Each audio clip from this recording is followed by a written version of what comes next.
The sock mender. Ida's shop sat at the edge of the cobblestone street, wedged between an old bakery and a florist whose roses never seemed to wilt. The wooden sign above her door read in faded paint, Ida's Repairs, Threads of Care. But the townsfolk called it something else, the sock shop. Every morning, Ida unlocked the door with her small brass key, listening to the familiar jingle of the bell as she stepped inside. The air smelled faintly of wool, lavender soap, and something older, like stories kept in a cedar chest. Her workbench waited near the window where sunlight painted squares on the worn oak floor. On it lay spools of thread in every color imaginable, a pincushion bristling like a tiny hedgehog, and her knitting needles smooth from years of work. She placed her basket on the counter and exhaled. Another night, another delivery completed. No one ever saw her soft footsteps on stone at midnight, a whisper of wool against doorsteps, and gone. No one asked why lost socks returned. People simply smiled in the morning when they found them, neatly folded with a sprig of rosemary tucked inside. Ida worked in silence, humming a tune only the old radio remembered. That's when it happened. Rustle. The sound came from the wicker basket by the door. Ida turned, her gray eyes narrowing. Slowly, she lifted the lid. Inside was a sock. Just one. It was striped, faded crimson and mustard yellow, and damp as if it had traveled through rain. She held it gently, feeling the fabric tremble faintly in her hands. And then it spoke. Not with words the way people speak, but with whispers soft like yarn brushing skin. Under the bus seat, it breathed, a memory carried in threads. Cold floor, wheels humming, forgot me. Ida smiled the way someone does when an old secret greets them. Don't worry, she murmured, setting it on the table. I'll fix you up. I'll take you home. She clipped her fingernails short with a sharp snip, then threaded her needle. The sock had a tear near the heel, nothing her steady hands couldn't mend. But when she finished, smoothing the wool flat, her smile faded. There was no pair. She waited until dusk, expecting the partner to arrive like so many others had. The bell above the door jingled now and then, and new socks appeared, single, paired, damp from rain, dusty from attic corners, each whispering their little sorrows. Ida listened, mended, and returned them as always. But that striped one remained. Alone. Days passed. Nights fell. Midnight footsteps carried bundles of joy back to porches and doorsteps, but never a mate for the crimson and gold sock. Ida began to wonder if some things were never meant to be found. One evening, after closing, she held it up to the lamplight. The colors glowed like autumn leaves. You deserve a friend, she said softly, her voice trembling in the quiet shop. And for the first time in all her years, Ida decided to do something she had never done before. She reached for her needles and began to knit. The rhythm soothed her click, click, click, the gentle song of wool and wood. Outside, the world slept. Inside, a new story was being born. The lamplight stretched long across the counter as Ida's fingers moved, looping the crimson yarn over the needles with practiced grace. Her breath matched the rhythm, in, out, click, click. It wasn't like her usual repairs. Those were quick fixes, patching a heel, tightening a seam, breathing life back into something lost. But this was creation. The shop felt different tonight, almost alive. Shadows swayed gently on the walls, keeping time with her needles. Outside, the narrow street was silent except for the occasional crunch of frost beneath a late traveler's boots. Ida worked slowly, carefully. The yarn slid warm against her skin, whispering promises of comfort as she shaped the cuff, then the leg, then the slow curve of the heel. Every stitch carried a thought, a hope, a memory of all the socks that had crossed her threshold with tiny tales of loss and longing. On the counter, the lonely striped sock lay still, watching with its threadbare eyelets. When the clock chimed midnight, Ida set the half-finished sock beside its waiting friend and blew out the lamp. Tomorrow, she whispered, brushing her fingers across the fabric like a mother smoothing a child's hair. Tomorrow, you won't be alone. Morning came pale and cold, a mist curling along the cobblestones. Ida brewed her tea and opened the shop, the brass bell tinkling like laughter. As always, the baskets by the door held new arrivals, a wool sock stiff with dried mud, a tiny pink one smelling faintly of baby powder, and a black silk stocking torn at the knee. Each had its own whispering tale. Ida listened, nodding softly as though consoling old friends. Under the bed for 3 years, sighed the black silk one. Saw dust bunnies grow up. The dog took me, whimpered the muddy wool. Buried me in the garden. Ida smiled, her heart swelling with a quiet joy only she understood. She mended them all, setting them neatly on the shelf. At dusk, she would deliver them back to their rightful homes, small miracles in bundles of wool. But the striped sock remained on her counter, waiting. By evening, Ida had returned every pair but one. The lonely striped friend sat propped against a jar of buttons, its colors glowing in the soft amber light. Just a little longer, Ida murmured, lifting her needles again. Click, click, click. The yarn flowed like music through her fingers. The second sock was taking shape, stronger, brighter, a little different but made with love. Ida smiled as she shaped the toe, her hands steady though her heart trembled with a warmth she hadn't felt in years. By the time the last stitch was tied, night had wrapped the town in silver fog. Ida held the new sock gently, setting it beside the old one. 2 stripes, 2 stories. One born of loss, the other of care. Ida brushed away a tear. There, she whispered. Now you have a friend. She could almost swear the old sock sighed, soft, grateful, like a soul finding rest.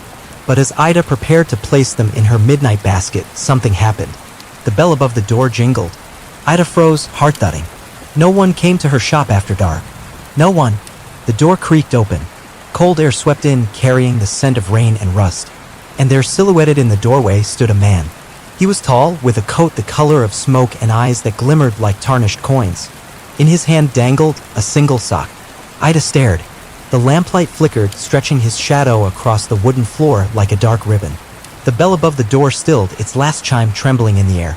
The sock he held was gray, faded, frayed, the heel worn almost to threads. But it wasn't the sock that unsettled her. It was the way he looked at her, as if he already knew her secrets. I was told you could fix this, he said, voice low and rough like gravel under wheels. Ida's throat tightened. People didn't bring socks here. They just appeared. The world's quiet bargains made in the hush between losing and finding. Who told you? She asked softly, her fingers curling around the edge of the counter.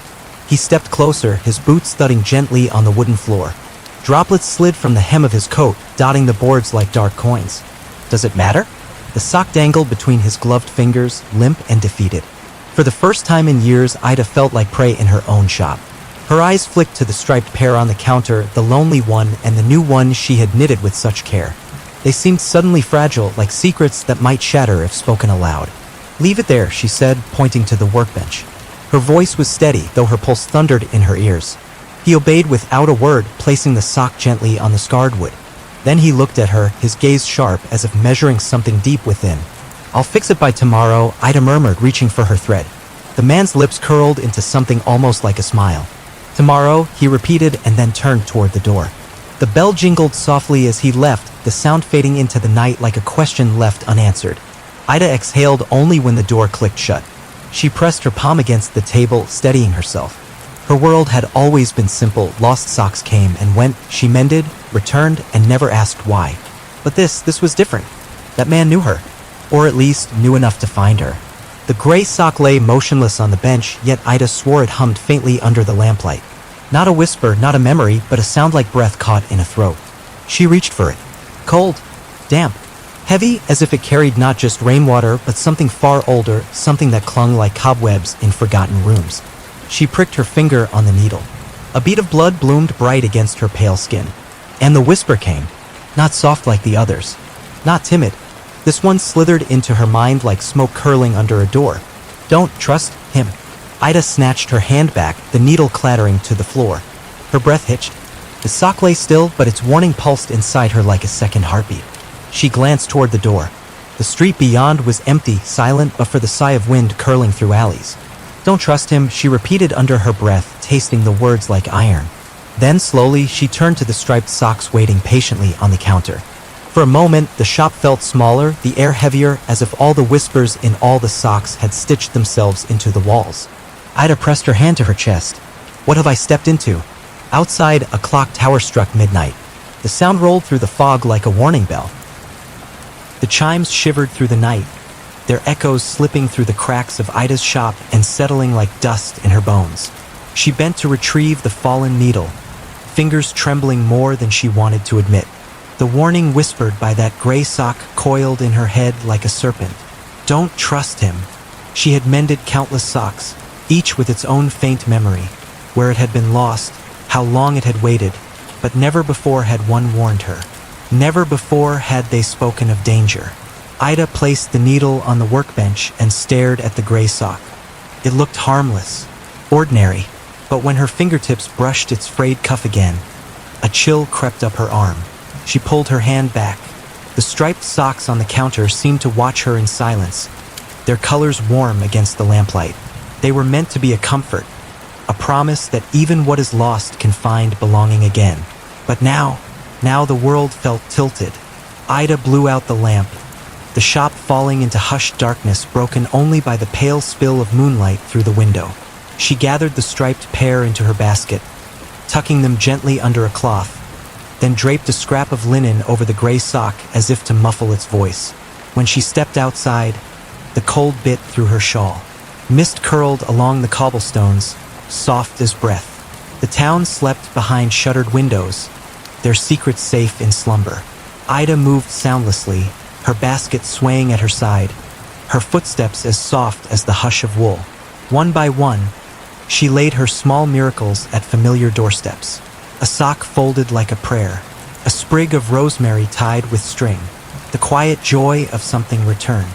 But her thoughts stayed tethered to that gray sock, and the man who brought it. His eyes had unsettled her. Not cruel, not kind, just knowing. As if he carried not only the story of that sock, but the story of her. By the time she returned to the shop, the sky was paling with the promise of dawn. Ida bolted the door, leaned her forehead against the wood, and let out a long, shuddering breath. Sleep never came easy for her, but that night, or what was left of it, it didn't come at all. She lay in her narrow bed above the shop, staring at the ceiling beams etched with shadows, listening to the wind curl around the eaves like whispered warnings. When morning arrived, Ida rose without rest. Her hands ached from clenching the sheets, her thoughts knotted tight as tangled yarn. She brewed tea, though the steam tasted bitter against her tongue. Downstairs, the shop waited in stillness. The gray sock lay on the workbench beneath its shroud of linen. The striped pair rested in a basket, bright and hopeful as sunrise. Ida sat at her bench and began her work, her needle flashing in the light. Stitch after stitch, she repaired the gray sock with steady precision, though every pull of thread felt like tightening a snare. When the last loop was tied, she set the sock down and exhaled. The warning returned. Not in sound this time, but in weight, pressing against her ribs like an unspoken truth. And then, the bell jingled. Ida's head jerked up. The man was back. He stepped inside without hesitation, his boots dark with morning rain, his smoke-colored coat shedding droplets on the floor. His eyes flicked to the counter where the gray sock waited, whole again. "Is it ready?" His voice was smooth this time, almost warm, like a knife heated by flame.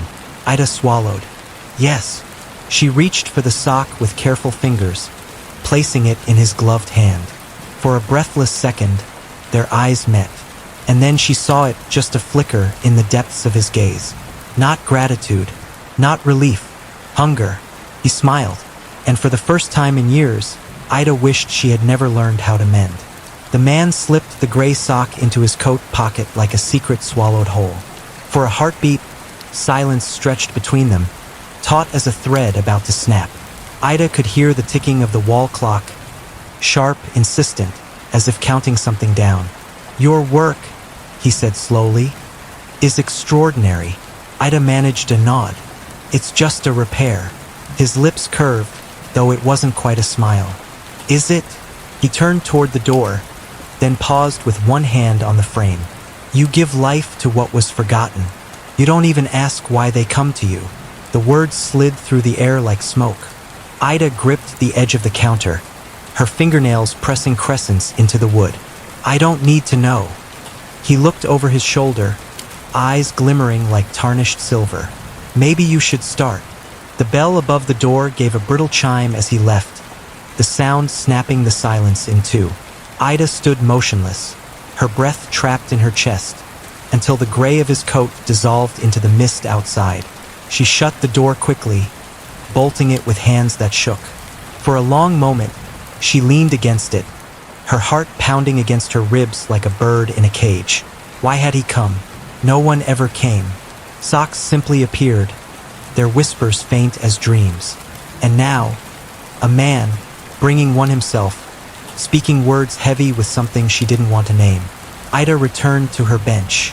The surface was bare except for the striped socks, the old one and the new friend she had knitted.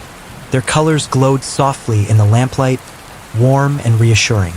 She touched them gently, as if to anchor herself in something good, something real. But her fingers trembled. When she closed the shop that night, Ida lit every candle she owned. Shadows danced on the walls, long and shivering, as she sat by the window, knitting to calm the thrum of fear in her veins. The needles clicked softly. Tick, tick, tick, like a heartbeat finding its way back to steady ground. Yet even as the wool slipped through her fingers, her thoughts kept circling like moths to a flame. You give life to what was forgotten. Was that true? She had never thought of it that way. She only wanted to mend what was broken, return what was lost. But maybe, just maybe, she had been doing something more all along. A faint rustle pulled her from her thoughts. The striped socks, they had shifted. Ida blinked, her breath stalling in her throat. The pair lay side by side, but closer than before, as if drawn together by an unseen thread. And then she heard it, a whisper, soft, like the first note of a song. "Thank you." Ida's eyes burned. For a moment, all the fear, all the unease melted like frost in morning sun. She pressed her hand to the socks, feeling their warmth seep into her palm, and whispered back, "You're welcome." She didn't notice the shape outside her window, tall, still, watching from the fog. Nor did she hear the faint creak of the door as something slipped inside the darkened shop. The candles trembled, their flames swaying as if startled by a sudden breath. Ida's needles paused mid-click, her ears pricking to the subtle shift in air. A whisper of movement, softer than silk on skin, threaded through the quiet. She turned slowly toward the door. Nothing, just shadows leaning like tired travelers across the floor. "Wind?" she murmured, though the word tasted like a lie. Her fingers resumed their rhythm, loop, pull, click, though the comfort of it frayed at the edges. The shop smelled different now, a trace of something metallic beneath the wool and lavender soap. Behind her, the striped socks lay still on the counter, or so it seemed. Then rustle. Ida spun, her chair scraping the floor. The socks hadn't moved, but the linen cloth draped over the workbench fluttered as though stirred by an unseen hand. Beneath it, the place where the gray sock had rested was empty. Ida's breath hitched. He'd taken it this morning. She'd seen it leave in his coat pocket. So why did the air hum with the same warning weight as before? Don't trust him. The whisper crawled through her thoughts like ivy. Ida rose, her knees aching, and crossed to the door. She checked the bolt. Firm. She checked the window latch. Secure. Still, the unease clung to her like damp wool. She turned back to her workbench and froze. A sock lay there, gray, frayed at the edge, though she had stitched it clean hours ago. The threads she wove now gaped like tiny wounds, unraveling before her eyes. Ida stumbled back, her hand flying to her mouth. The sock pulsed, faintly, like a heartbeat under fabric. And then, as she stared, letters began to appear across its surface, stitched in black thread as if by an invisible hand. 3 words. He took more. The room spun. Ida gripped the counter, her breath rasping like torn cloth. "What does that mean?" she whispered, voice shaking. The letters bled darker, twisting into new words. "Not socks." The candle nearest her hissed and died. Shadows lunged across the walls. Ida backed toward the shelves, her pulse hammering in her ears. "What are you?" she demanded, her voice cracking in the silence. The sock stilled. The letters faded. The room fell silent but for the frantic flutter of Ida's heart. And then, from the farthest corner of the shop, came the sound she dreaded most. Footsteps. Slow, heavy, deliberate. Ida's head snapped toward the dark. The knitting needles slipped from her hands, striking the floor with a hollow tick, tick, tick. The figure emerged from the shadows, his coat glistening like wet smoke, his eyes catching the light like coins sunk deep in water. "You're awake," he said softly. Ida couldn't speak. He stepped closer, his boots whispering against the boards, and in his hand dangled something that wasn't a sock. It was small, fragile, a sprig of rosemary tied with string. One of hers. Her throat tightened. "You! I followed your little trail," he murmured, voice curling around her like smoke. "Doorsteps at midnight. Quiet miracles. So generous, Ida. Her name in his mouth felt wrong, as if chewed before spoken. What do you want? Her voice was a thread stretched thin. He smiled, slow, sharp. The same thing you do. His other hand slid from his coat pocket. In it gleamed something that caught the candlelight. A curved silver hook, old and wicked, its point glinting like a thong. Ida's breath shattered in her chest, because she knew, deep down, that whatever he wanted, it wasn't wool. The silver hook caught the candlelight, flashing like a predator's grin. Ida's breath came in shallow threads, each one threatening to snap. Her hands twitched toward the knitting needles on the floor, but the man's eyes pinned her in place like a moth behind glass. "Step away from the counter," he said softly. His voice was velvet-lined with steel. Ida's legs obeyed before her mind could resist, carrying her backward until her hips pressed against the shelf stacked with jars of buttons. Glass rattled like teeth. "What do you want?" she whispered again, though the answer hung heavy in the room. He studied her face as if memorizing every stitch of fear. "You mend what's broken. You bring back what's lost." His tone deepened, curling into something darker. "I need that gift." Ida shook her head. "I just fix socks." He laughed, a low, hollow sound that made the candle flames flicker. "Do you really believe that?" He took a slow step closer, the floor groaning under his boots. "Do you think socks just walk to your door? That they whisper for any other reason than this?" His voice cut off as he thrust the silver hook toward the workbench, hooking the gray sock that still lay there like a discarded secret. He held it up between them. Things attached themselves to threads, Ida. Memories. Lives. Souls, if you like the old words. He twisted the sock slowly, as if wringing truth from fabric. "You've been sewing them back together for years." And now his eyes glimmered. "Now I want one sewn for me." The room tilted. Ida gripped the shelf to keep from folding like wet linen. "I don't." "You do," he hissed, the silver hook flashing as he pointed it at her chest. "You felt it. Every stitch you make hums with something beyond your bones. You gave life to that one." His gaze flicked toward the striped pair on the counter. Ida followed his eyes and froze. The socks were gone. Her breath snagged in her throat. Only an empty patch of wood remained where they had lain like two small promises hours ago. "They're mine now," he said, almost gently. "I needed to see what your hands can do." And they did not disappoint. Rage flared, bright and sharp, burning through the fog of fear. "Where are they?" Ida demanded, her voice trembling like a pulled thread. He tilted his head, amused. "Safe. For now." Her nails bit into her palms. "Why? What do you want with socks?"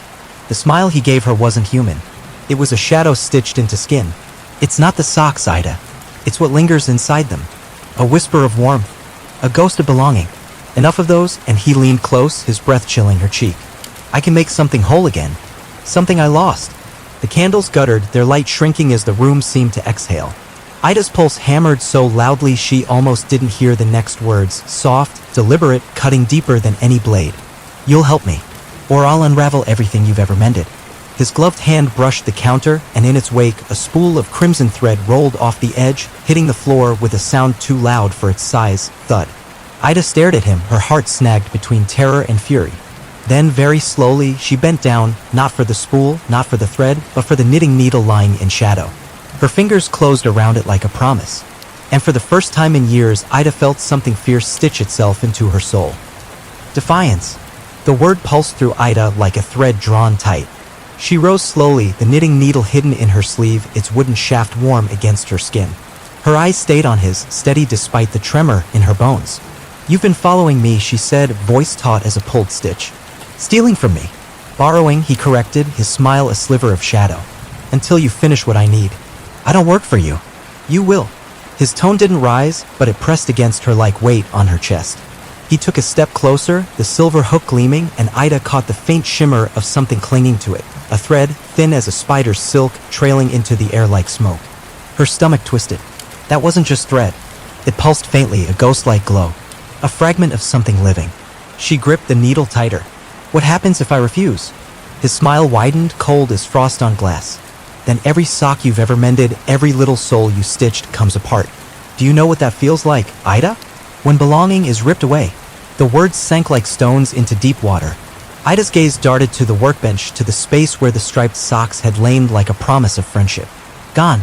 She imagined them unraveling, their threads curling like smoke, their whispers silenced forever. Her jaw clenched. "What do you want me to do?" He exhaled, slow, savoring her surrender like wine. I need a pair. Not mended. Made. From nothing but the strongest whispers you've gathered. Stitch them for me, Ida. Knit them whole. And give them to me before the full moon. Her fingers itched at his demand. A pair born of countless fragments, socks pieced from echoes, from the quiet ache of everything lost. It sounded wrong, unnatural, like weaving with ghosts. Why? She forced out. His eyes darkened, tarnished silver sinking into shadow. Because what's gone from me needs a vessel. And only your hands can shape it. The shop felt smaller, walls pressing in like folded cloth. Ida's pulse thudded at her throat. She thought of all the socks she'd mended, all the nights spent returning them like prayers to doorsteps. None of it had ever felt dangerous until now. You have 3 nights, he said, slipping the silver hook into his coat. Don't waste them. The bell above the door gave a brittle jingle as he left, his boots melting into the mist. Ida stood frozen, the needle clutched so hard it dug crescents into her palm. 3 nights. A demand steeped in shadows. And the striped socks, gone, stolen into silence. When the last echo of his footsteps faded, Ida sank into her chair, breath ragged. The candle flames trembled, casting jagged shadows across the walls like stitches pulled too tight. She pressed the knitting needle against her lips, her mind a tangle of questions knotted tight. Who was he? What did he want to bring back? And why, after all these years of quiet, had her gift become a curse? Her gaze drifted to the workbench, to the gray sock still curled like a warning. Its letters were gone, but as Ida stared, she could almost hear a whisper rise from the threads, thin and fragile. Don't let him take more. Ida's grip on the needle hardened until her knuckles blanched. She looked at the door, then at the shelves lined with wool in every shade. And slowly, she began to plan. If he wanted something made, he would get it. But not the way he imagined. Ida was done stitching silence. For years, her life had been quiet as falling snow, mend, return, repeat. But now every candle in the shop burned like a battle standard, casting bold light over the skeins of wool stacked along the shelves. She moved among them, gathering colors like weapons, crimson for courage, gold for hope, ash gray for sorrow. Her hands trembled at first, but the moment her fingers curled around the needles, a stillness washed over her, a strange, fierce calm. This wasn't repair. This was war dressed in wool. The man wanted something whole, stitched from the whispers of all that was lost. Very well. She would make it, but it would not belong to him. Ida wound the first thread tight, the crimson yarn warm as blood between her fingers. The rhythm began click, pull, twist, click, a steady heartbeat against the hush of the night. With each stitch, she whispered names to herself, the pink baby sock, the garden-buried wool, the silk stocking that saw dust bunnies grow up. Every memory she had ever heard, every whisper that had brushed her ear, she wove into the pattern like secret runes. This was no ordinary pair. This was defiance shaped in yarn. The candles sank low as hours bled into dawn. Ida's back ached, her fingers raw, but still she worked, weaving faster, fiercer, as if the very walls of the shop leaned in to watch. Threads snapped and frayed, but she knotted them firm, teeth gritted, until the needles sang in her hands like steel. When the first light of morning spilled across the cobblestones, Ida set down her work. The sock glowed, not with any color the world had known, but with a warmth that shimmered like a memory caught in sunlight. It pulsed faintly as if it held a heartbeat not its own. Ida touched it, and a flood rushed through her fingers, laughter of children leaping over puddles, the hush of midnight car rides, the soft hum of someone waiting by a window. All the little fragments the world forgot. All gathered here. Her breath hitched. This wasn't just thread and wool anymore. This was a vessel. A song stitched from silence. But it was only one. She still needed the second. She reached for more yarn when a sound sliced through the quiet, a soft tap tap tap on the window. Ida froze. Slowly, she turned. A shadow loomed against the glass, tall and narrow, its outline blurred by fog. The tapping came again, deliberate, like fingers drumming a warning. Her pulse skittered like beads on wood. She set down the needles and crept to the door, every step muffled by the thick hush of dawn. The bell above the frame shivered as if it sensed what waited beyond. Ida lifted the latch. The door opened to empty street. Mist coiled like pale serpents between the cobblestones. No man. No boots. No breath of life. Only a small object on the doorstep. Ida bent, her heart pounding, and picked it up. A sock. Not old. Not worn. But new. Bright as bone-white snow, and cold, so cold it burned. Her stomach tightened as a single black thread curled across its cuff, forming letters as she watched. One night gone. The letters faded like smoke, leaving only wool and dread in her trembling hands. Ida looked up, scanning the mist, but the street remained still, as if the world had folded in on itself. Clutching the ghost white sock, she stepped back inside and slammed the bolt. Her reflection in the glass door stared back at her, gray eyes wide, jaw set like stone. 2 nights left, and something told her she wasn't the only one weaving tonight.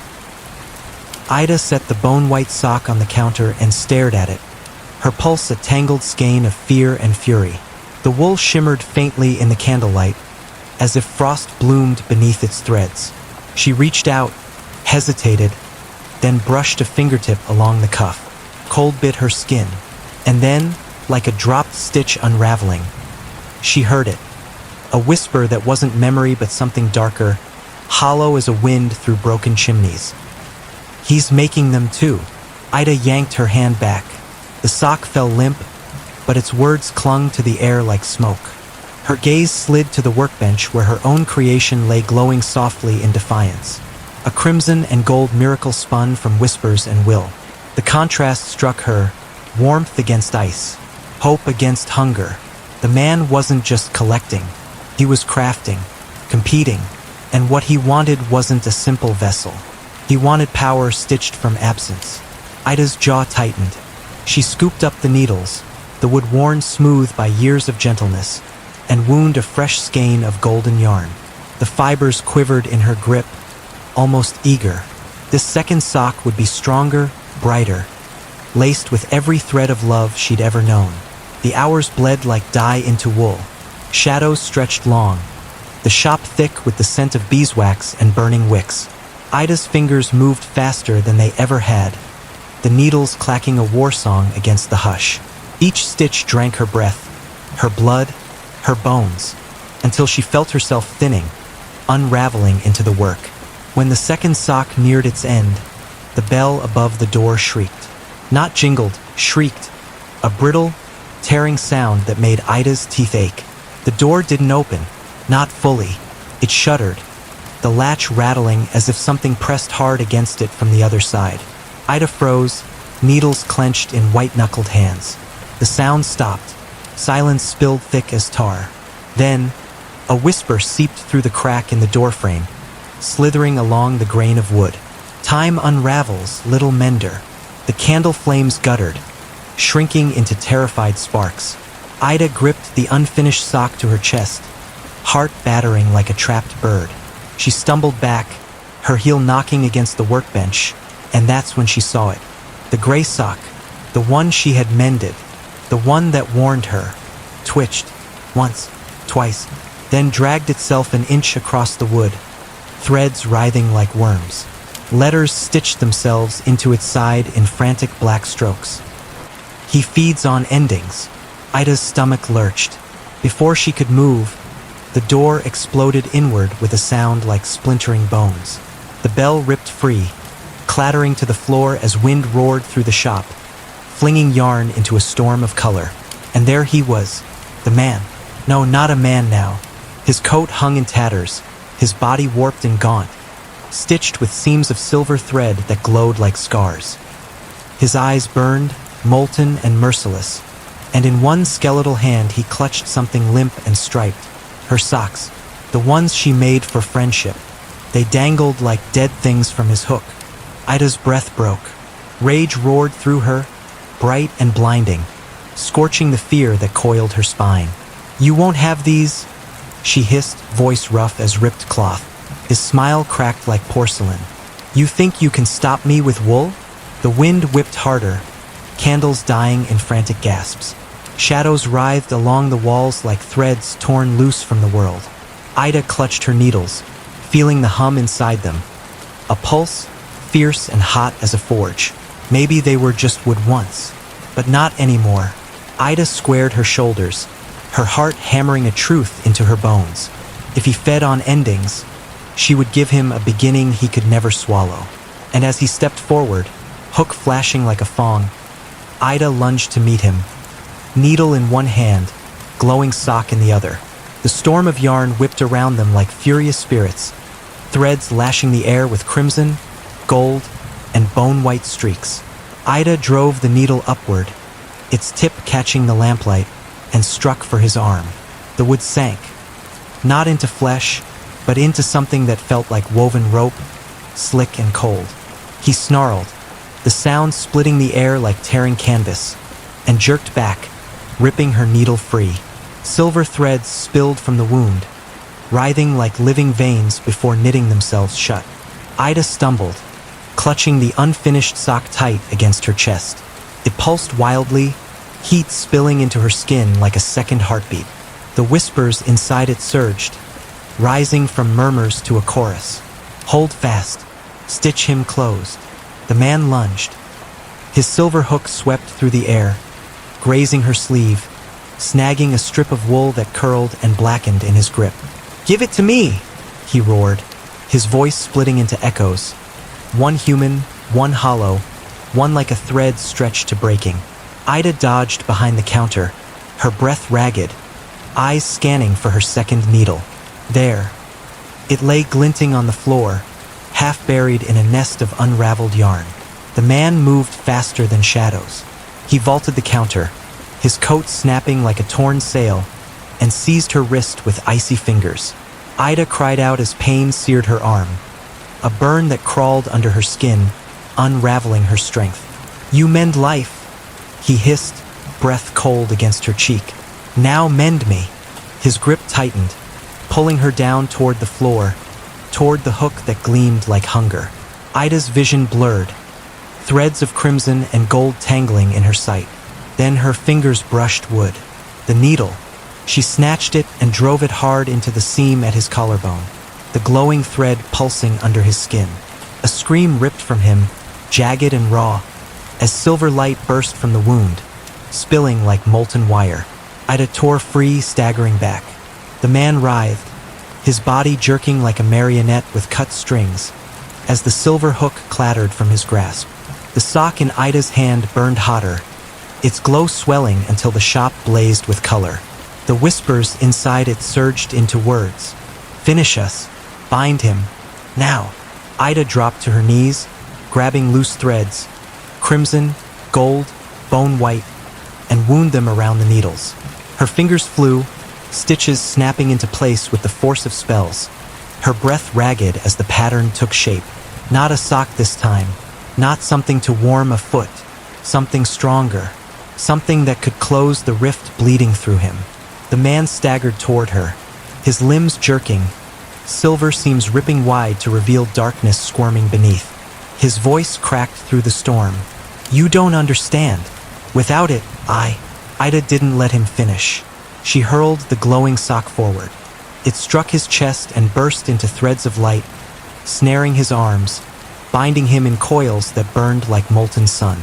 He shrieked, the sound shaking glass, as Ida plunged the second needle through the knot of threads over his heart. The glow flared white-hot. The air roared like a furnace. And then silence. The storm of yarn collapsed, drifting down like dead petals. Ida sagged against the counter, her breath a torn thing in her chest, the needles slipping from her fingers. When the glare faded, the man lay still, bound in a cocoon of crimson and gold, his face slack as an unstitched doll. His silver seams no longer writhed. The hook lay beside him, its edge dulled to gray. Ida stared, her body trembling, her mind a loom of tangled fear and relief. It was over, wasn't it? Her gaze slid to the door. Outside, the street was empty, the mist curling gentle now. But on the threshold, where the first sock had appeared, something waited. A second bone-white sock, and across its cuff, a single black thread stitched two words, "Not done." Ida stared, her heart lurching against her ribs like a trapped bird. Her breath fogged the air, the silence pressing in as if the shop itself held its breath. Slowly, her trembling legs carried her to the door. She bent and picked up the sock. Cold, again that searing cold that gnawed at her bones. But this time, the chill wasn't empty. It pulsed, like something alive was curled deep in the weave. Her fingers stiffened as the letters unraveled and re-wove themselves into new words. "You only stitched the shell." Ida's throat closed. Behind her, the cocoon of crimson and gold lay heavy on the floor, wrapped tight around the man, or whatever he was now. Motionless, silent. "Shell?" she whispered, her voice raw as torn fabric. The sock answered without sound, its meaning threading straight into her mind. The darkness slipped through. Her gaze jerked to the shop's shadows and froze. They moved, not like the flicker of candle flames, but with purpose. They slithered along the floorboards, stretching toward the doorframe like black threads seeking the edge of a seam. One brushed her ankle, cold and slick as oil. Ida staggered back, clutching the bone-white sock to her chest. Panic surged through her veins, tangling with something fiercer. Refusal. "No," she hissed, spinning toward her workbench. Her needles lay where they'd fallen, glowing faintly like twin slivers of ember. She snatched them up, her fingers slick with sweat, and grabbed a skein of yarn the color of dawn. Soft peach streaked with threads of gold. If the darkness had slipped its bindings, then she would weave another cage. Stronger, brighter, fierce as fire. Her hands shook, but the rhythm came, born of desperation. Click, pull, twist, click. The shadows hissed. Yes, hissed like steam from a cracked kettle. They rose in tendrils, writhing up the walls, blotting out shelves stacked with spools and jars of buttons. The candles guttered, one by one, until only the needles burned in her grip. Ida worked faster. Each stitch was a heartbeat, each loop a prayer. She didn't know what she was making. Sock, shroud, salvation. But the pattern sang through her bones, wild and urgent. The darkness lunged. It slammed against the counter, toppling jars in an explosion of buttons that clattered like teeth. Ida ducked, clutching the newborn fabric against her chest, the needles crossing before her like wooden swords. The first shadow struck. She slashed, and the needle tore through it, ripping the thing apart in a spray of black threads that writhed and vanished into smoke. Ida's breath heaved. They could be cut. They could bleed. A scream rippled through the shop. Not human, not whole, a sound like silk tearing in an endless hall. The shadows convulsed, folding in on themselves before splitting into a dozen smaller coils that darted toward her like hungry snakes. Ida moved on instinct, her hands blurred. Stitch, slash, stitch, each motion faster than thought. The air filling with the stench of scorched wool as her needles burned brighter with every strike. The newborn fabric in her lap swelled, glowing, drinking her strength like a thirsty root. Then, in a voice barely more than breath, it spoke. "Finish me." Ida's pulse roared. She bit the yarn, tied the last knot with fingers that bled, and lifted the thing high. It wasn't a sock now. It wasn't anything she had a name for. It was a banner, a seal, a piece of dawn woven with defiance and fire. She slammed it against the floor. Light erupted, blinding, searing, flooding every crack of the shop. The shadows shrieked, writhing as they burned to ash, their threads snapping like brittle bones. Ida clung to the fabric, her teeth bared, until the last hiss fell silent. Then darkness, not the crawling kind, the ordinary kind, soft, still, almost kind. Ida collapsed to her knees, the banner limp in her grip, her breath tearing ragged from her lungs. Around her, the shop lay in ruin. Shelves splintered, yarn scattered like guts, the air thick with the stink of scorched thread. And on the doorstep, the bone-white sock lay waiting. Its letters rewove once more, black and patient. One night left. Ida's fingers curled around the needles. Her hands were shaking, but her voice, when it came, was iron. "Then I'll be ready." The words hung in the air like a knot tied tight, sealing her resolve. Ida rose slowly, her knees aching, her breath tasting of smoke and metal. Her needles glimmered faintly in her fist.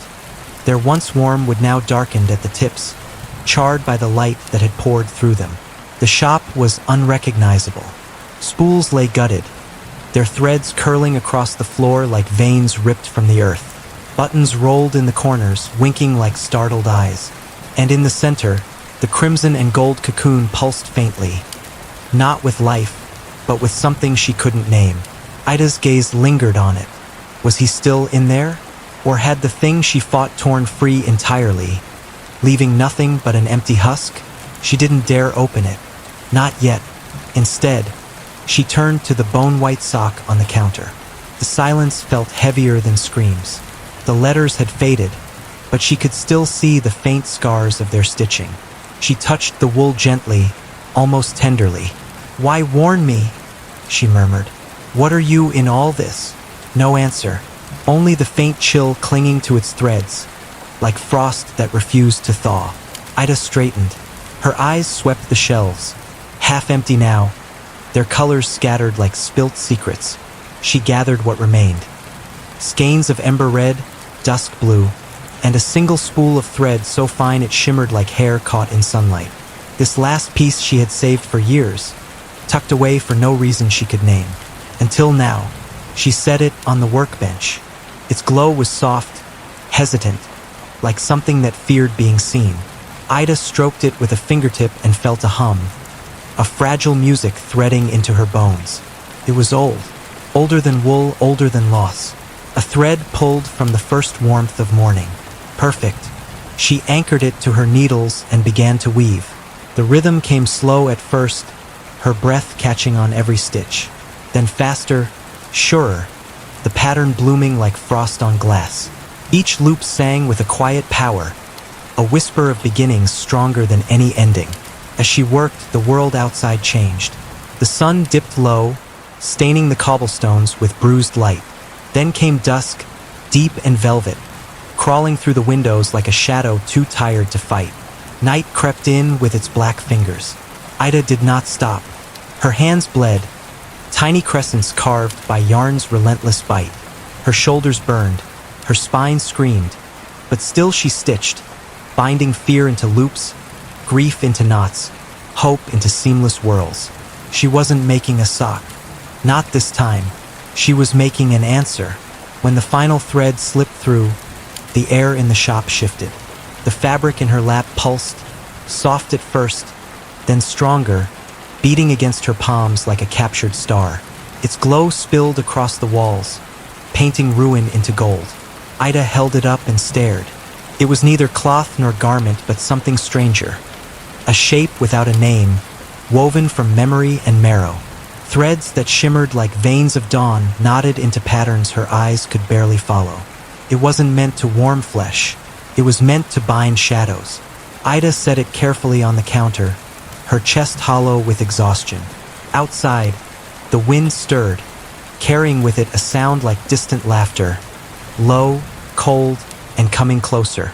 The bell above the door shivered, though no one touched it. Ida closed her fingers around the needles. Her voice rasped, raw and resolute. "Come for me, then." The candles flared, their flames bowing as if to brace for a storm. And from the darkness beyond the glass, 2 pinpricks of silver burned like eyes opening in the night. Ida's breath faltered, snagging like a thread pulled too tight.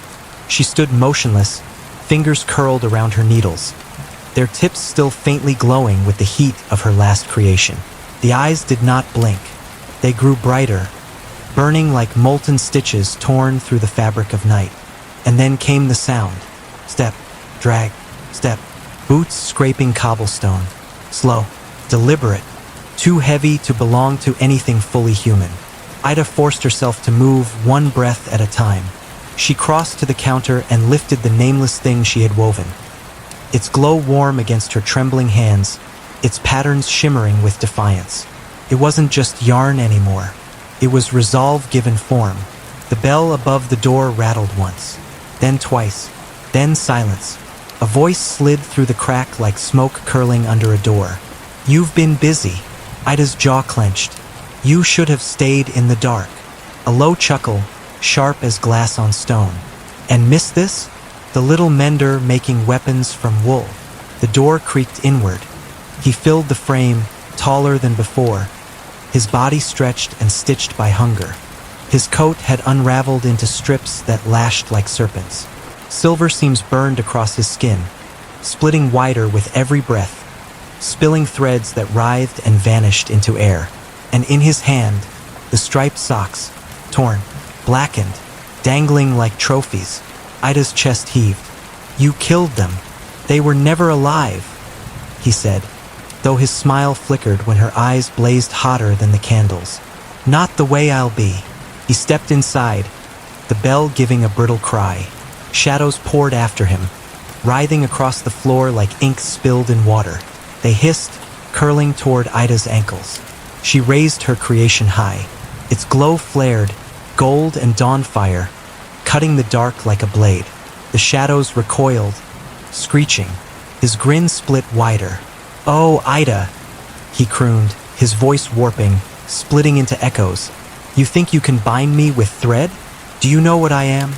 You're a seam that never should have opened," she spat. "And I'm here to close you." His laugh crashed against the walls, shaking dust from the beams. Then he lunged. Ida leapt aside, the floor shuddering as his hook slammed down where she'd stood, splintering wood like brittle bone. She spun, thrusting the glowing weave toward him. The light lashed out, searing his seams. He roared, a sound like iron tearing free from the earth, and struck again. Needles met hook in a shower of sparks. Ida gritted her teeth, arms straining as his strength drove her backward. Her heels skidded across scattered buttons, her breath tearing ragged. "Why fight me?" he hissed, his face inches from hers, his silver eyes boiling with hunger. "We're the same, you and I, stitchers of what the world forgets." "I mend?" she snarled, shoving him back with a surge of fire. "You devour!" The light flared brighter, spilling from the weave in her hands. Shadows shrieked and curled like paper in flame. He staggered, his seams splitting wider, silver threads writhing in frantic knots. Ida didn't hesitate. She dropped low, rolling beneath his strike, and hurled the glowing fabric upward. It unfurled midair, threads whipping like molten chains, and wrapped around him in coils of fire and gold. He screamed, louder this time, a ragged roar that shattered the last standing jars and sent needles clattering from shelves. His body jerked, limbs thrashing as the weave tightened, burning through his seams. For a heartbeat, Ida saw something inside him, a hollow stitched from grief, an emptiness clawing for warmth. And in that space, a voice, not his, not hers, whispered, "Finish it." Her hands clenched, the needles flared in her grip like twin brands. She leapt forward, driving them through the knot where the threads crossed his chest. The light erupted, the shop vanished in white, and everything, shadows, silver seams, his scream, unraveled. When the glare dimmed, Ida stood alone. The floor was scorched clean, her shelves stripped bare, her breath ragged in a silence that felt too wide. At her feet lay the striped socks, whole again, folded neatly. Beside them, a single white thread shimmered before fading into dust. Ida dropped to her knees, clutching the socks, her tears soaking into their wool. It was over. It had to be. Then, from the doorway, came the sound she dreaded most. Step, drag, step, and a voice, soft as moth wings. "One night left." The words crawled through the shop like a crack in glass, invisible yet spreading fast. Ida's fingers froze on the striped socks, her pulse thudding against her ribs like fists on a locked door. Slowly, she turned toward the voice. The doorway was empty. No eyes, no seams, no shadow bleeding silver, only the pale hush of fog curling at the threshold like awaiting thought. And then she saw it lying on the splintered floor where the bell used to hang. Another sock, bone white, cold as frost, the black letters etched into its cuff like scars. One more stitch. Ida's throat went dry. She bent, hands trembling as she picked it up. The wool burned her skin with a chill sharp enough to bite. This wasn't over. It was never going to be as simple as light versus dark. Because now she understood what he had been trying to do. He wasn't the hunger. He was its first thread. Ida clutched the sock to her chest, her breath tearing ragged. She glanced around the ruins of her shop, shelves gutted, yarn gutted, shadows clinging in stains like smoke burned into wood. Her tools lay scattered like broken bones. Only her needles had survived, gleaming faintly under the ash, still humming like bees in her grip. She had bound him, unmade him. Yet the whispering void he'd served, fed, had slipped through the seams. That was the darkness. That was the true hunger. And now it wanted something from her. "One more stitch," she murmured, tasting the words like poison. But what? Her gaze slid to the striped socks, resting soft and quiet in her lap. A gift she'd made for loneliness. A promise that nothing deserved to stay lost forever. They were safe. Whole. But how long before the void clawed them open too? Ida rose, every bone aching like it had been unthreaded and rewoven wrong. She crossed to the workbench, her steps crunching over shattered buttons and charred wood, and set the bone-white sock down in the center.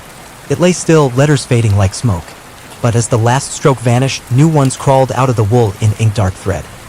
Close what you opened. Her heart slammed against her ribs. I didn't open anything, she rasped. The letters bled again, twisting into fresh words. Every mend unravels something else. Ida's knees gave out. She sank into the chair, her needles clattering to the floor. Her hands shook as the truth stitched itself across her mind. All those years of mending. Every sock she'd saved, every whisper she'd listened to, they weren't just scraps of fabric. They were threads of lives, of moments torn loose from the weave of the world. And she, gentle, foolish Ida, had been pulling at those threads one by one. God help me, she whispered.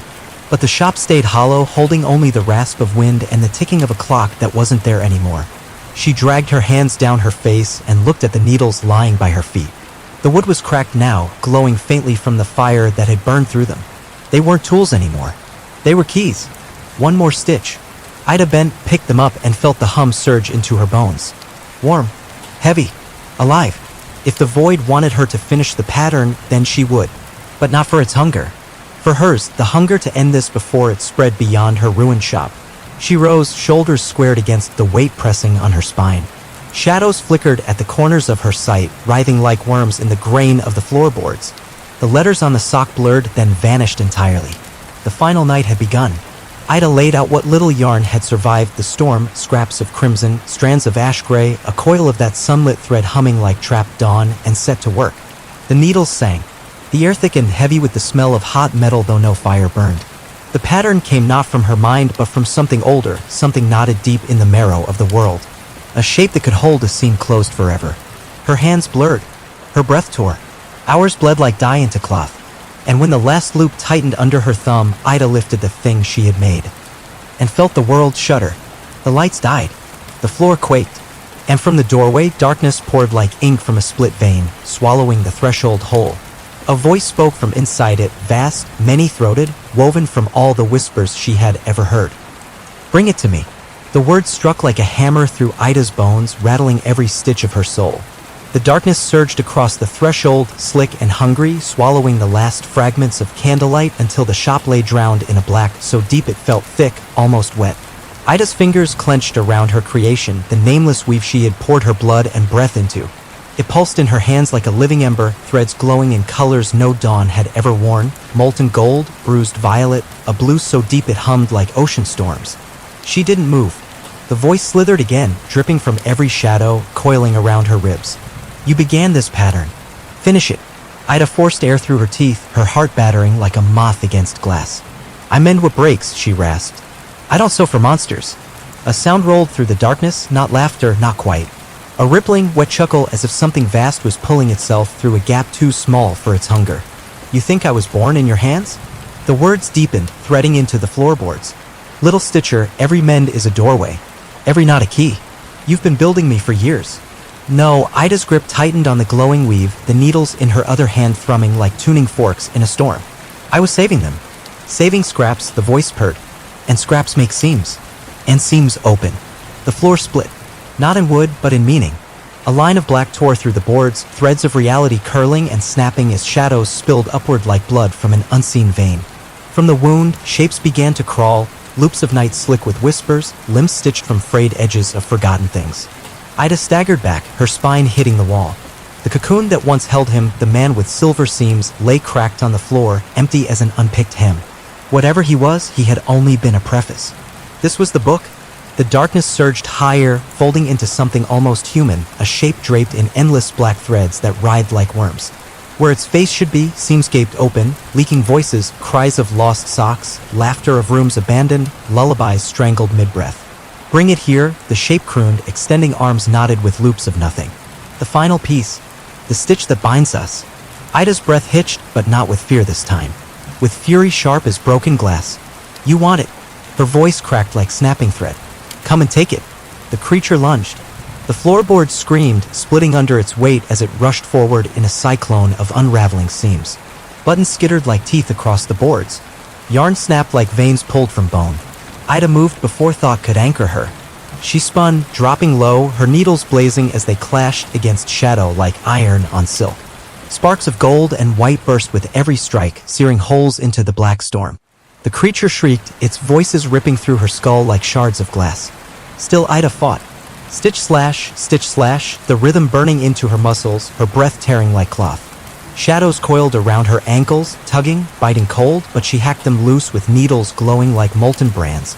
The weave pulsed in her hand hotter, harder, its glow swelling as if drinking her rage. Then it spoke, not in whispers, but in a clear, fierce voice. Finish me in its heart. Ida's teeth clenched. She surged forward, plunging through the storm, needles carving light into the dark. Threads whipped her face, slicing her skin, but she didn't stop. The creature reared, its hollow seams yawning wide, its hunger a cavern trying to swallow her whole. She leapt. Time broke. For a breathless heartbeat, the world was only soundless white and the weight of every thread she'd ever tied. Then the needles struck, driving the glowing weave deep into the creature's chest, knotting its emptiness with fire. The shop exploded in light. Shadows ripped loose, writhing and screaming, unraveling into dust.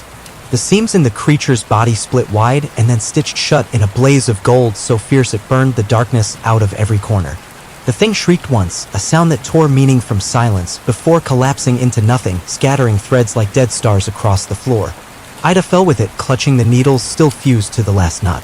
Her breath tore ragged from her lungs, her body hollowed by what she had given. The shop lay still now, still and bright as morning after storm.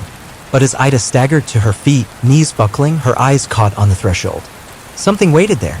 A sock, bone white, clean, silent, and across its cuff, in the blackest thread she had ever seen, words stitched themselves with slow, deliberate grace. One more night. The letters crawled across the bone-white wool like worms feeding on light. Ida stared, her throat locking tight, her breath a shallow tremor in her chest. She had burned the darkness out of her shop. She had split seams and stitched fire into its heart. She had ended it, but the sock said otherwise. She bent slowly, knees creaking like old hinges, and lifted the thing. It was cold, not the sharp bite of frost, but a deeper chill, one that tasted of empty rooms and voices swallowed whole. The letters pulsed once, like a dying ember, and then settled into stillness. Ida gripped the needles in her other hand. Their glow guttered now, dulled to a tired hum. Her fingers were raw, blistered from stitching light against dark. She had nothing left to give.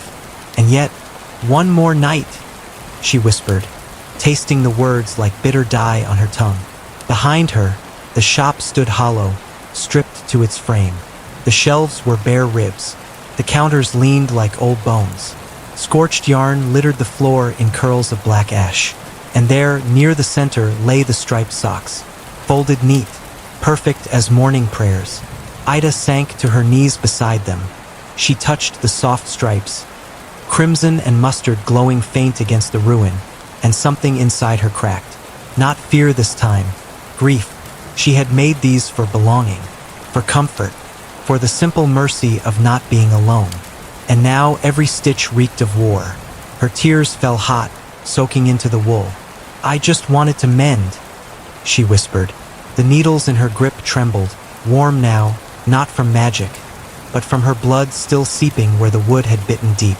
A thought slipped into her mind, quiet and cruel. Maybe that's how it ends, Ida. Not with another fight, but with the last stitch being you. She recoiled from it, but the truth clung like lint to a sleeve. The void had spoken of patterns, of doorways knotted through every mend. She had been weaving more than socks. She had been weaving paths. And what if the last doorway was inside her? A wind stirred the doorway, curling the fog inward like fingers beckoning her closer. The bone-white sock in her palm twitched. Slowly, new letters bled across the cuff. Thread yourself through. Ida's stomach clenched. No, she rasped, shaking her head until her braids slapped her cheek. I've closed you. I burned you shut. The letters shifted, pulsing like a heartbeat. You only locked the seam, the fabric still frays. She rose on trembling legs, the shop tilting like a deck in high storm. Her gaze darted to the door, where fog swelled thick as carded wool. and then to the bench where scraps of gold and crimson still clung like threads clinging to death. If this was true, if the world was still unraveling, then there was no one left to finish the weave but her. Ida set the sock on the bench. Her hands moved without asking permission, gathering the last shreds of light thread and grief thread, knotting them into a loop so fine it nearly vanished in her palm. Her needles flared weakly, humming like dying bees. She worked in silence, the air thick with ghosts of burnt yarn and words she would never speak again. The final pattern came easy, not because it was simple, but because she had always known it. Deep down, the shape was hers. When the last knot pulled tight, Ida set down the needles. What lay in her lap wasn't a sock, wasn't cloth. It was a circle, smooth and perfect, pulsing with a warmth that smelled like home. A loop to bind or be bound. Her hands shook as she lifted it, the threads kissing her fingers like old friends. Then, for the first time in years, Ida whispered something to herself. Not a mender's promise, not a lullaby for lost things. Just a truth soft as wool against skin. I'm tired. And with that, she stepped toward the doorway, the fog curling like lace around her ankles.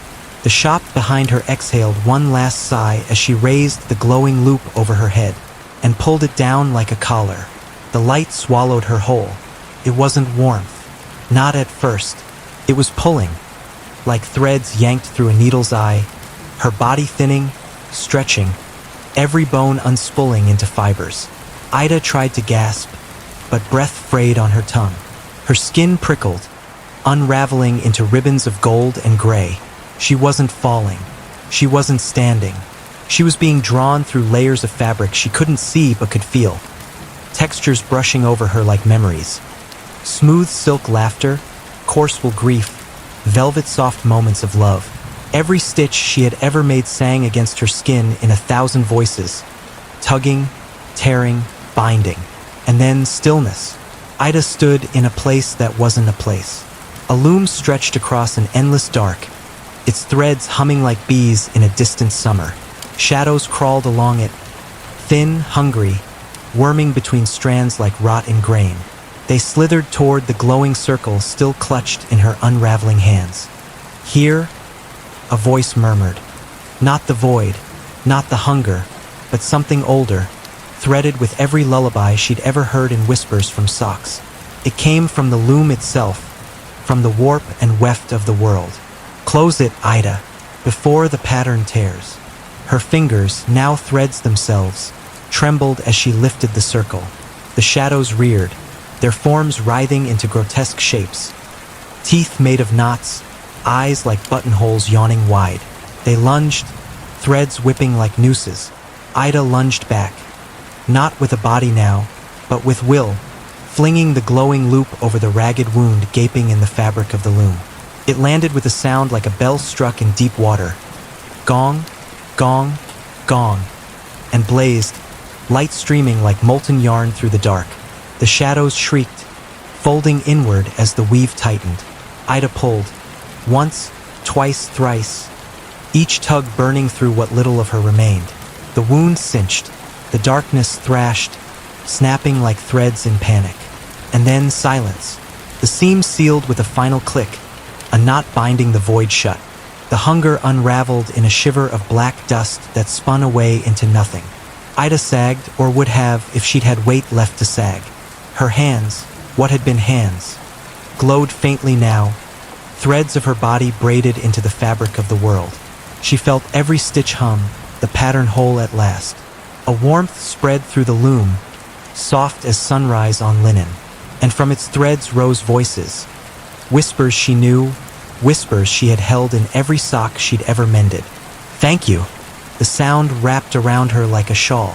Ida smiled, tears she no longer had pricking the edges of what she had become. She had mended the last break. She had finished the pattern. The loom pulsed once, sending a shiver of light across the infinite dark. And then it spoke, its voice deep as soil. Stay, be our scene. Ida hesitated, but only for a breath. Then she let go of the last thought of leaving, of flesh, of home. She settled into the threads, her essence weaving into gold that would hold the world together when time tugged too hard. And far away, in a little shop on a cobblestone street, the door creaked open. Morning light spilled over counters scrubbed clean, shelves lined with jars, skeins stacked high. No scorch marks, no ash, only the scent of lavender and wool. On the workbench lay a pair of striped socks, soft, whole, warm as hearth light. Beside them, 2 knitting needles crossed like a kiss. And on the windowsill, a bone-white sock rested in the sun.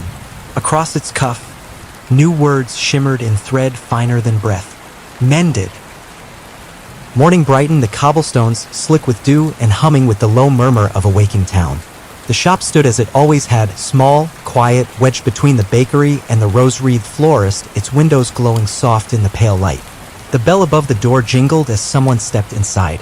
A boy, no older than 10, his hair a tumble of wheat, eyes wide with the shy wonder of places whispered about but never seen. He carried something clutched in his fist, a sock, striped green and white, torn open at the heel. "Hello?" His voice quivered like thread in a storm. Silence answered. The shop was empty but warm, the air thick with the scent of lavender and fresh wool. Shelves gleamed with neat skeins, spools wound tight as secrets, and on the counter, the boy's breath caught. A pair of socks lay folded there, crimson and mustard stripes glowing like autumn leaves. Beside them, 2 knitting needles crossed in perfect stillness. And on the windowsill, a white sock basked in the sunlight, its cuff stitched with a single word. Mended. The boy frowned, puzzled but comforted somehow, like hearing a lullaby he couldn't remember learning.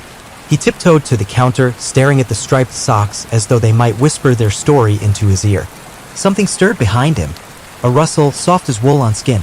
He spun, heart hammering, but saw nothing except sunlight pooling across the floor like spilled milk.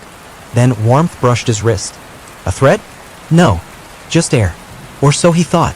He placed his torn sock on the counter, hesitant, like laying down a prayer. "Please," he whispered, not knowing why. "Fix it." The bell jingled again as he left, the door closing with a sigh. Behind him, the shop stayed quiet. Still, waiting. But as the light slid across the counter, the needles gleamed just for a breath. And the torn sock twitched. Once. Twice. Then settled. The boy skipped away, never hearing the faint hum that rippled through the shop like a heartbeat caught in thread. Far above the cobblestones, far beyond the morning fog, Ida felt it too. She was no longer hands, no longer bone or breath, but a seam stretched through eternity, humming with every mend that ever mattered. She felt the torn socks whisper coil into her weave, soft as a sigh. "Thank you." Ida smiled, a smile stitched in light. And though she could never step through her door again, her needles, her name, her care, they would remain. Because some menders never leave. They just become the thread. And the pattern goes on. Years passed. Seasons turned like spools, winding and unwinding the color from the cobblestone street. Shops came and went, names painted, peeled, and painted again, but Ida's little store remained, its windows glowing soft as lamplight in a dream. People whispered about it. They said the shop had no owner now, yet it never fell to dust. Its shelves were always neat, its counters swept clean. And if you left a lost sock on the doorstep, just one, frayed and lonely, you returned the next morning to find it whole. Folded, warm, waiting like a kept promise. Some said it was magic. Others said kindness. Children called it the place where socks go home. But there was another story. One mother's murmured to their wide-eyed little ones when the lamps burned low, "Don't linger near the sock shop at night." They spoke of candlelight flickering behind the glass when the town slept, of the soft clack of needles echoing in the dark, of threads glinting like spider silk, twisting in shapes no loom should know. Some claimed they'd seen her. A figure bent over the counter, her braid coiled like a serpent, her hands moving faster than breath. They swore the shadows stitched themselves to her shoulders, whispering secrets in voices too small to hear. And always, always there was the bell. They said if you stepped inside after midnight, the bell above the door would chime once, sharp as a needle's kiss, and the air would taste of wool and lavender and something older, something that hummed in your bones like a thread tugged too tight. They said she would look up, her gray eyes glowing like tarnished silver, and smile the way someone does when they've been waiting for you. And if you were foolish enough to ask for repair, you'd hear the door lock behind you. And when morning came, the shop would be empty again, except for a pair of socks folded on the counter. Soft. Perfect, warm as breath, and a single white one on the windowsill, its cuff stitched with a word finer than hair. Welcome, because some patterns never end. They only pull new threads into the weave. And the needles never sleep. The end.